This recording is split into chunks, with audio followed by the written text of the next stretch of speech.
I know the one you're talking about. Sent shockwaves in my bones. But the majority of people in Israel think that the Palestinians should be removed from Gaza. Is that the one?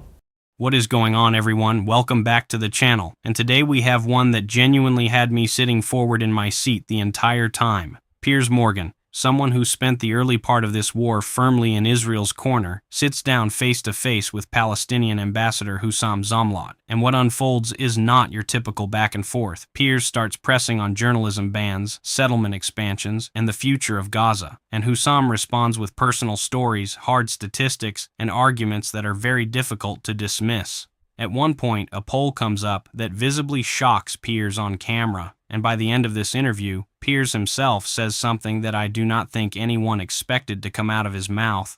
You are going to want to stay all the way to the final minute, because the last thing Piers says before the interview closes is the moment the whole conversation was building toward. Also, drop a comment and let me know where in the world you are watching from. I genuinely love seeing where this community reaches. Every single country that shows up in the comments section puts a smile on my face. All right, let's get into it. They saw in that an opportunity to annihilate Gaza. Listen to me. My grandfather and father was born in a village, beautiful one, called Simpson. Simpson, in what Israel has become. In 48, Palestine. It was completely and utterly demolished, decimated, Simpson. And they grew some trees, so we don't even relate to or discover where our homes was. My generation, that's my grandfather and father. Myself, I was born in Rafah. Rafah, a huge city in Gaza, a city home to 172,000 people. I was born there, I lived there all of my life. It's where I love and I grew up. It's my city. It's gone, decimated. The only hope I have now is that my children are not going to face the same fate. This is Israel's DNA, Piers. Israel's DNA, since it was established, is to annihilate us wherever we are. So we left our original homes. We were not allowed to return to our original homes and farms and towns. And even the place of refugee ship we took, like Rafah, is destroyed. My kids, I'm fearing now. And I want to discuss with you the future more than the past. The past is dreadful, and the present is more dreadful. We should spend some time discussing the future, discussing what kind of Palestine we're after, what kind of a state we are going to build. What is the relationship between this state and all of its neighbors and the rest of the world? But my biggest fear now is that my three children will face the same fate.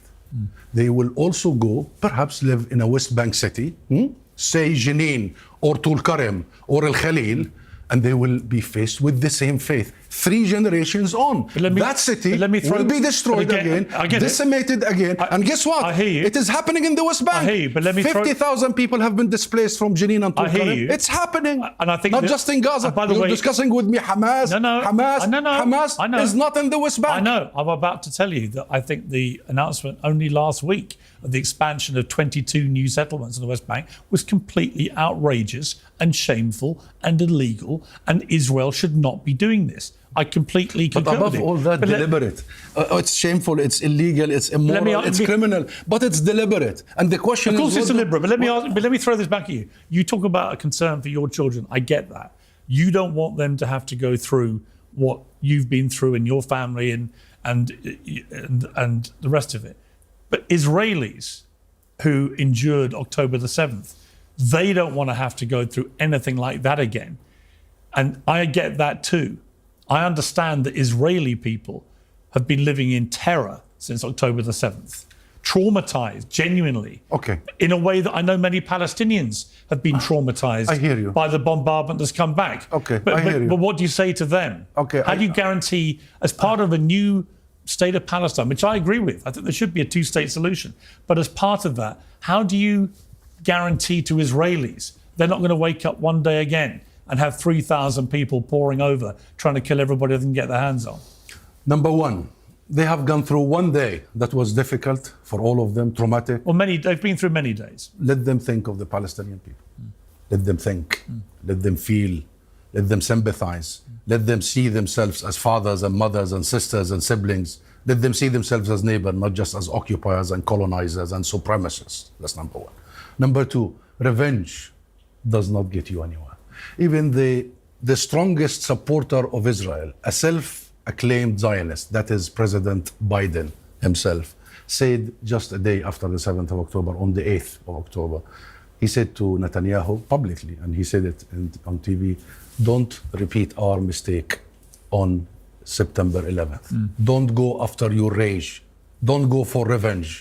This is where the conversation stops being political and becomes deeply, deeply human, and I think that matters more than most people are willing to sit with. When Husam Zomlot said, "It's my city, it's gone, decimated, and the only hope he has now is that his children won't face the same fate," that is not a talking point. That is a man whose family has been displaced across 3 generations.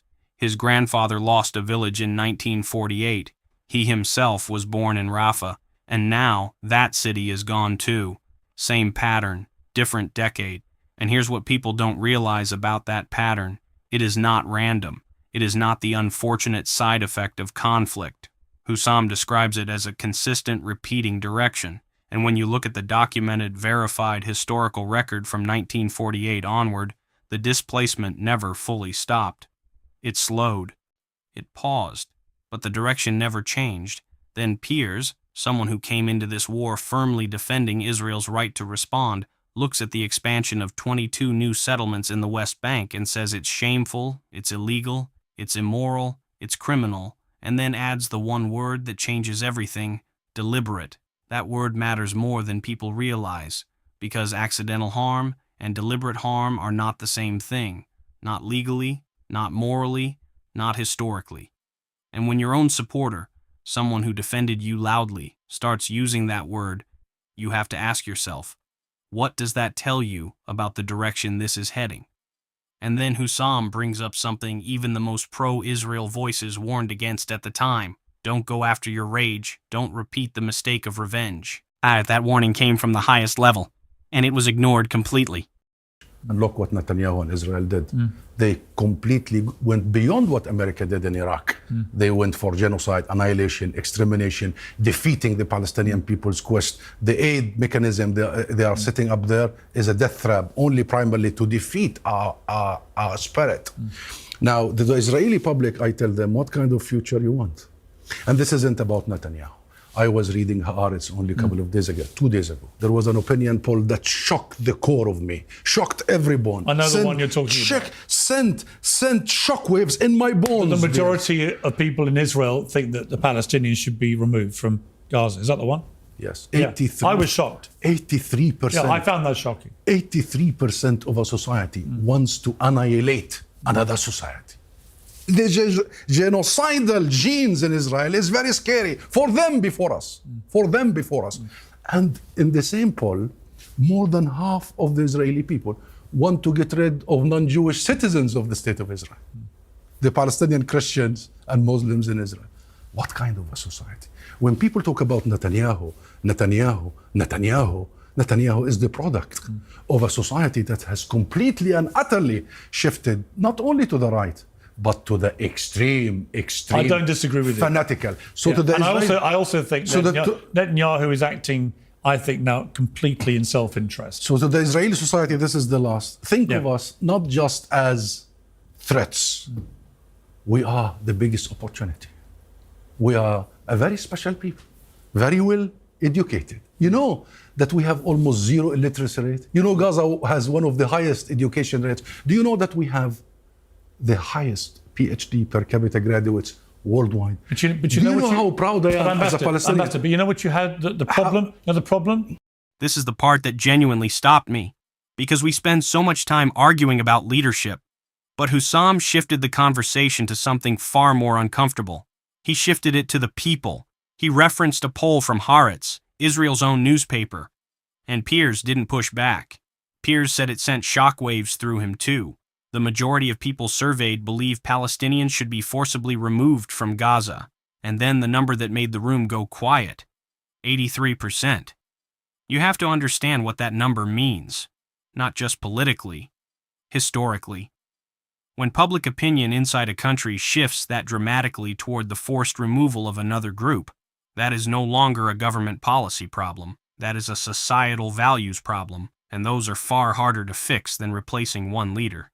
Here's the historical context that matters. This is documented across multiple 20th century conflicts. When the general population of a country reaches majority support for the removal of a minority group, the institutions of that country stop acting as a check on power and start acting as a tool of it. It does not happen overnight, but once public opinion crosses that threshold, accountability disappears fast.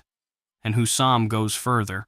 More than half of Israeli citizens surveyed want non-Jewish Israeli citizens pushed out of the country entirely. Palestinian Christians, Palestinian Muslims, people with Israeli citizenship, people who were born there. This is not a war policy anymore. This is a world view. And that is the conversation that most mainstream coverage has been too cautious to have directly. Husam had it anyway.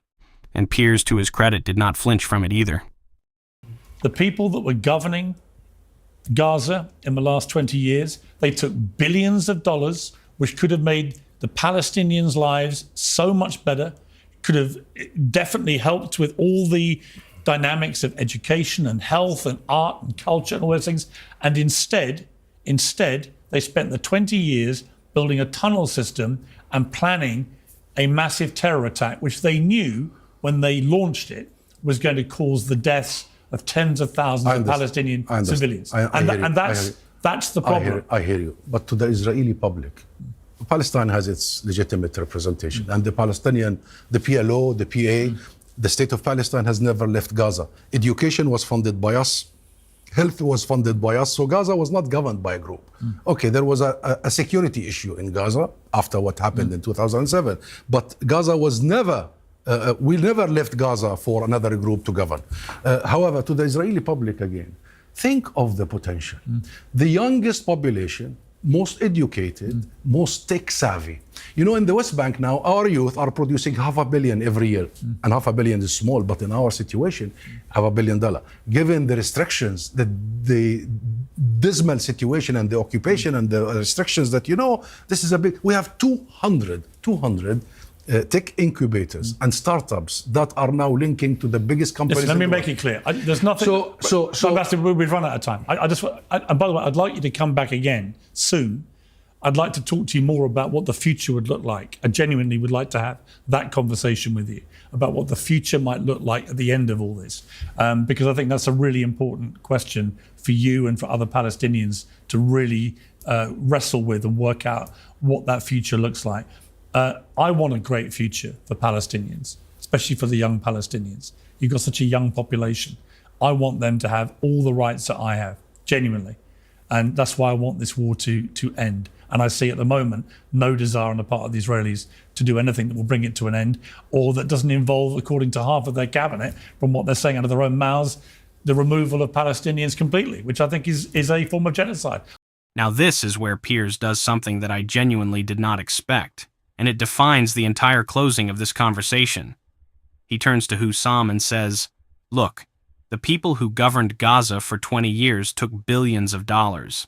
They chose tunnels over schools. They spent 2 decades building military infrastructure while their own civilians had no protection, and they launched an attack they knew would bring devastation back on their own people. That is the problem. And Husam does not collapse under that. He pushes back clearly. Palestine never left Gaza. Education was funded by the Palestinian Authority. Healthcare was funded by them. The framing that Gaza was simply handed off to another group and forgotten is not accurate. There was a security crisis after 2007, but the Palestinian state never abandoned its people there." Now here is what I find genuinely compelling about this exchange. Piers is doing something that almost no one in mainstream commentary is willing to do. He holds both sides accountable in the same breath.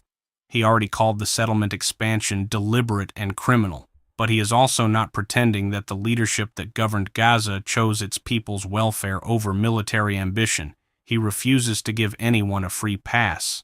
That is a rare position, and honestly, it is the only position that leads anywhere real. But then Piers closes with the line that I think is the most important thing said in this entire interview. He says he sees no desire from the Israeli side to end this, that what half of their cabinet is saying, out of their own mouths on camera, points toward the complete removal of Palestinians from Gaza. And he does not hedge. He calls it what he believes it is, a campaign of forced displacement against an entire civilian population, when a journalist who spent the first year of this conflict defending Israel's right to respond reaches that conclusion. That tells you everything. Not just about the actions, about the stated intentions, from cabinet members, on record. That is not opinion dressed up as fact. That is a journalist watching, listening, and calling what the evidence is pointing to. So, what do you guys think of this? Leave your thoughts down in the comments. Please like and subscribe, and I will see you in the next video.